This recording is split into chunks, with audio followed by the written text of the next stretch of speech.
ପୂର୍ବତନ ମୁଖ୍ୟମନ୍ତ୍ରୀ ତଥା ବିରୋଧୀ ଦଳ ନେତା ନବୀନ ପଟ୍ଟନାୟକ ସର୍ଭାଇକାଲ ଆର୍ଥ୍ରାଇଟିସ୍ରେ ପୀଡ଼ିତ ଅଛନ୍ତି। ଏ ସମ୍ପର୍କରେ ଶ୍ରୀ ପଟ୍ଟନାୟକ ସାମାଜିକ ଗଣମାଧ୍ୟମରେ ସୂଚନା ଦେଇଛନ୍ତି।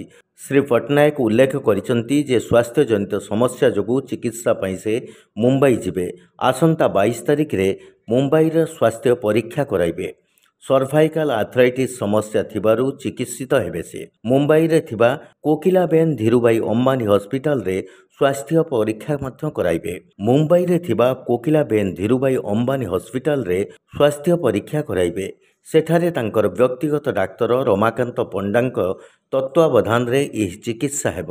ନବୀନଙ୍କ ଅନୁପସ୍ଥିତିରେ ବିଜୁ ଜନତା ଦଳ ପରିଚାଳନା କରିବ ରାଜନୈତିକ ବ୍ୟାପାର କମିଟି। ଏହି କମିଟି ଦଳର ଦୈନନ୍ଦିନ କଥା ବୁଝିବ।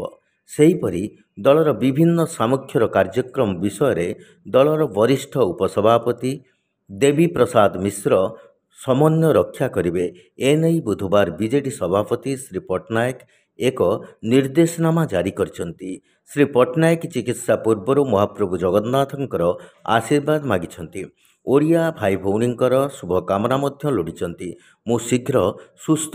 ମୁଁ ଶୀଘ୍ର ସୁସ୍ଥ ହୋଇ ଫେରିଆସିବି। ଓଡ଼ିଶାର ସମସ୍ତଙ୍କ ସେବା ଜାରି ରଖିବାକୁ ଅପେକ୍ଷା କରିଛି ବୋଲି ସେ ସାମାଜିକ ଗଣମାଧ୍ୟମରେ ଉଲ୍ଲେଖ କରିଛନ୍ତି। ଶ୍ରୀ ପଟ୍ଟନାୟକ ପୋଷ୍ଟ କରିବା ପରେ ତାଙ୍କର ସମର୍ଥକ ସାମାଜିକ ଗଣମାଧ୍ୟମ ଜରିଆରେ ଶୁଭେଚ୍ଛା ଜଣାଇବା ସହ ତାଙ୍କର ଆରୋଗ୍ୟ କାମନା କରିଛନ୍ତି।